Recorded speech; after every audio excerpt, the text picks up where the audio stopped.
So this client came in. We were driving leads. We're getting them leads. But at the end of the day, the business stayed flat. Why would you think the business would have stayed flat if we're driving? We increased the amount of leads that they were getting to their business, but the business stayed flat. What would you think would be the number one reason why that would happen? Welcome back to the Main Street Marketing Podcast. My name is Skip Ranke. I am your host, and we are in the Main Street Marketing Podcast studios. And boy, we got another one coming for you today. We got Marketing Horror Stories Part 2. It's going to be, we're uncovering more things that have happened in the marketing industry that we've uncovered. And if you didn't get a chance to watch the first part of the series, be sure to go back and watch that either before you watch this or watch it after you watch this. But either way, these are horror stories you're not going to want to engage in your business. So again, thank you for joining us today. And without further ado, let's get started on Part 2.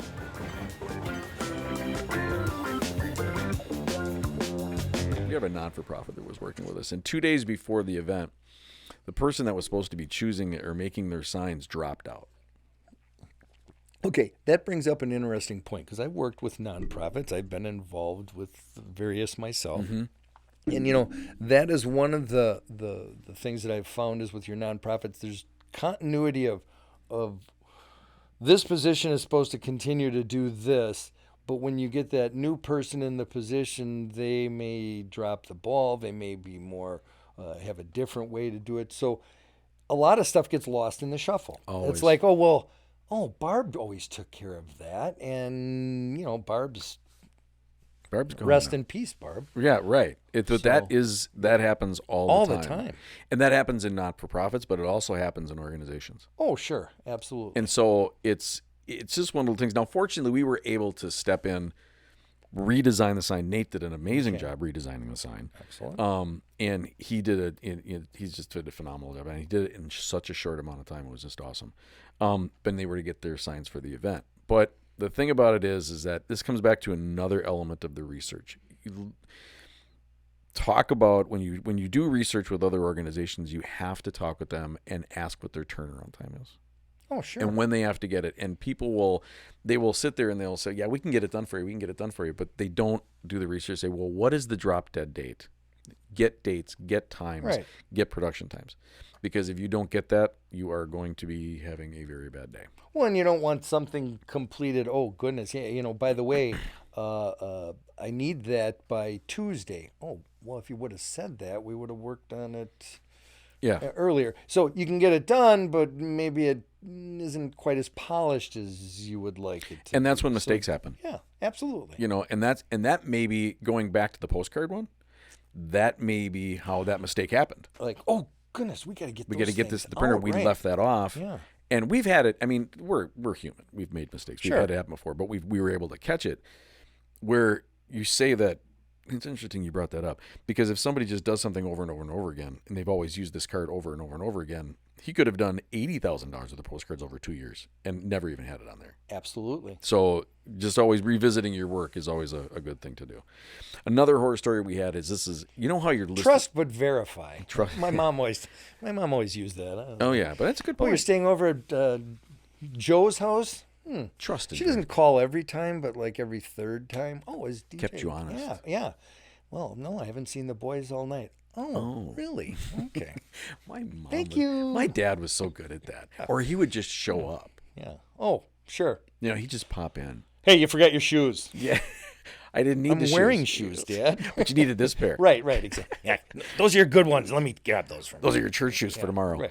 All right. But this other one we had there, on the internet, you can be listed like over 900 places on the internet. Oh, I know. I've Googled myself, and it's amazing how, you're everywhere. Yeah, absolutely. So this retail company, this was not a client of ours, but it's a story worth telling. It wasn't a client of ours, but it's worth telling. These people came to us, so they called and they said, look, this happened, and how do we fix it? But we couldn't. We had to do it after the fact. What happened was they were a retail organization and they moved.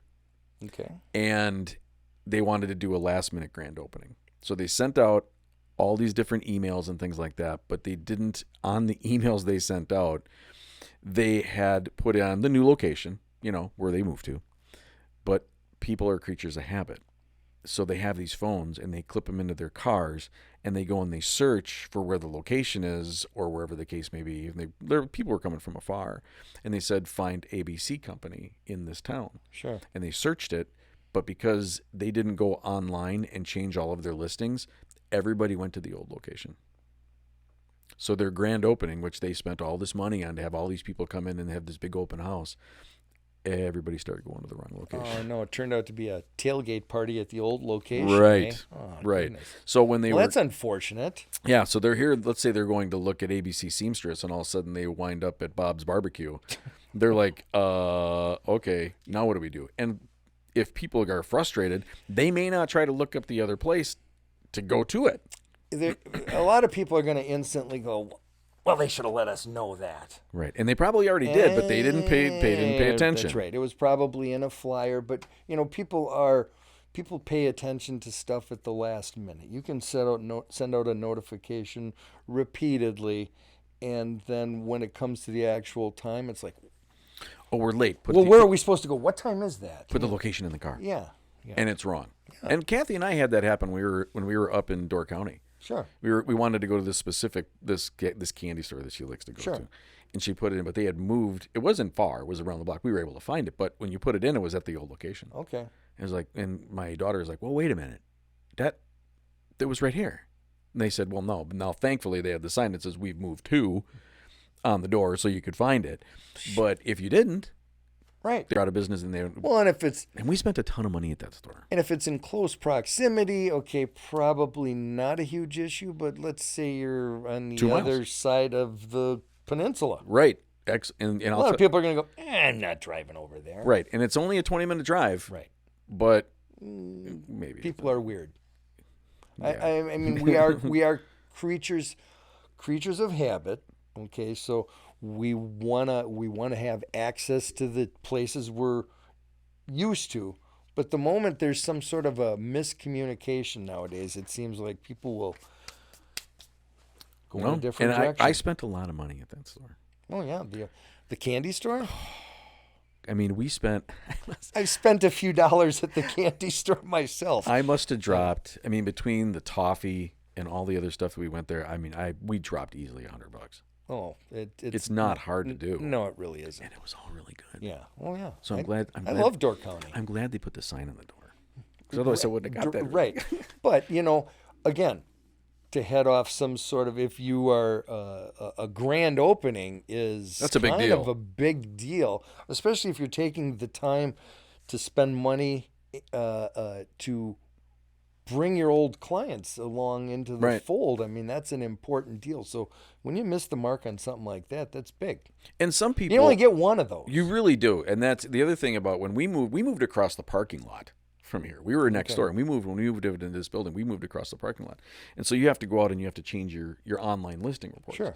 And sometimes those take a little bit of time. And we forced it, but there was one company that when we had our open house that one Wednesday night, whatever it was, they used Yelp a lot to find their locations, and we had just changed the listings, and Yelp didn't get updated yet. So when they went there, they went to the old building, and luckily they saw our sign and they were able to walk over. But it takes time to get those listings updated across the internet because people use different things. Oh, absolutely. And so that's why it's really important to make sure your location is updated. It's all about timing. This started with the response time. I mean, and so if you doing your grand opening next Wednesday, well, you can't wait 5 days to get that up, and just there's checklists that you have to have, and people just don't do it.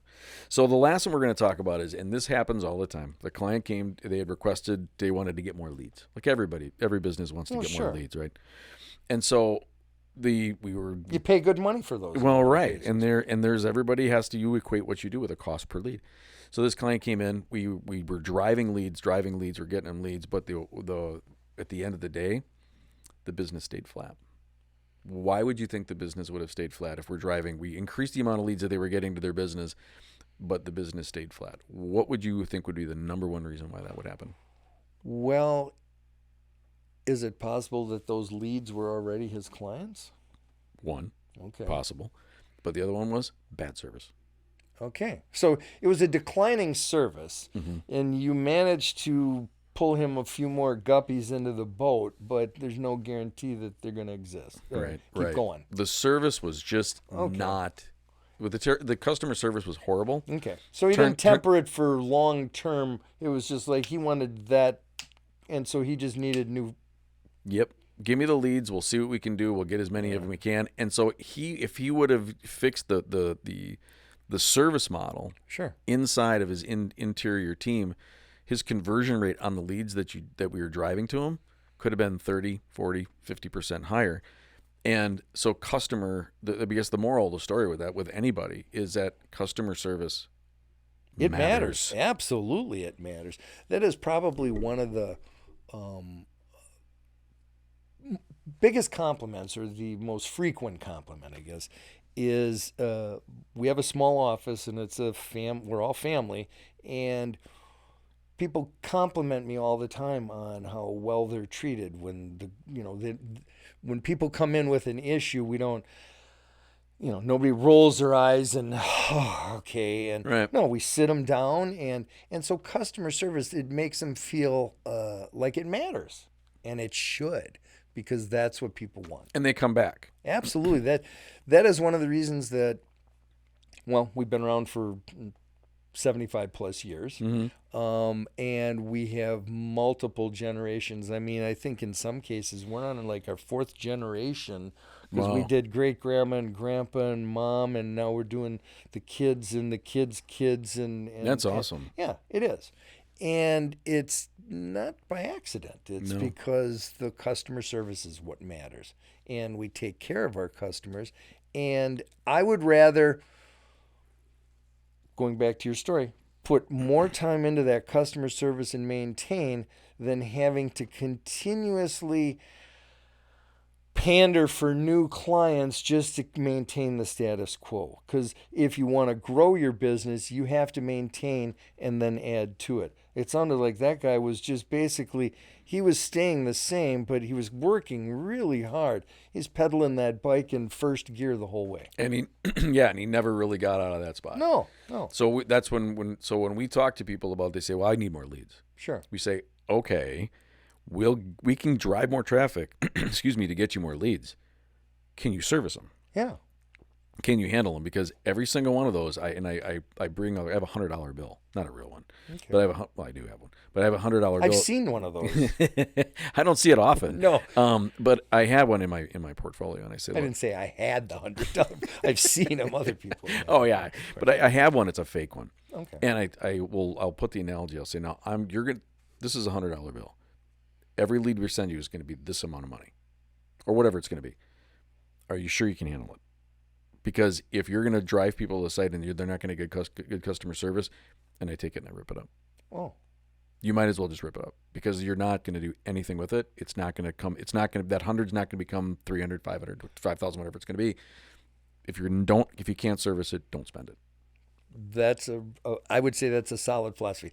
And along those lines, when I get somebody that calls and we've never done their tax return, and they just kind of want to meet me, because it's a very intimate relationship. When somebody lays their finances out in front of you and their income, that's a very, very intimate relationship. So a lot of people like to interview me ahead of time. There's plenty of people that'll cold call and, hey, I just need somebody to do this, and maybe a one-shot deal. But some people take it more serious. So when I sit down with them, a lot of people say, well, what do I owe you? And it's like, no, I'm laying some groundwork. I'm actually doing myself a favor by establishing the fact that I know a little bit about you. So when you come into tax time, I may not remember everything. Right. But at least I know what your expectations are. And then when you come in, we've already kind of established this relationship, and it's a much more comfortable fit. So, right. Customer service. Always number one. Absolutely. So now we don't want to. They're not always right. Okay. Now there's that old adage. Well, the customer's always right. Yeah, that's not true. No, that's a bunch of horse hockey. For the lack of better term. Yes, exactly. I was running through my mental yeah, Rolodex. Well, that's good. We can bleep it out. Horse hockey. Yeah, right. So, but we don't want to let any of these marketing horror stories scare people, because every business has one. You've probably had your own horror stories in your business, and I'm sure you've got there's tons of them. There are plenty. There's no shortage, and any small business owner has some sort of marketing horror story. Whether it's somebody that has a bad experience and happens to be the old town crier, or I've always said, if you do something good for people, they'll tell 10 people. Right. If you do something they don't like, they'll tell 100. Right. And much quicker. Did you ever have a horror story? Because you said you didn't do a lot of marketing, but you did like a Yellow Pages or anything. Did you ever have a horror story in that perspective? Not necessarily horror stories. Excuse me. That's right. One of the things is our name is Better Business Services. So over the years, when people call information for the Better Business Bureau, they've been giving out our phone number for decades. And so we just so that's not really a horror story. When I was advertising in the Yellow Pages, it was an Oconomowoc area phone book. So it was a centric phone book. It was yes.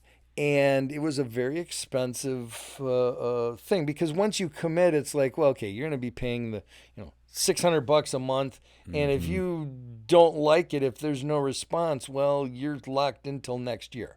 So it was always an expensive proposition.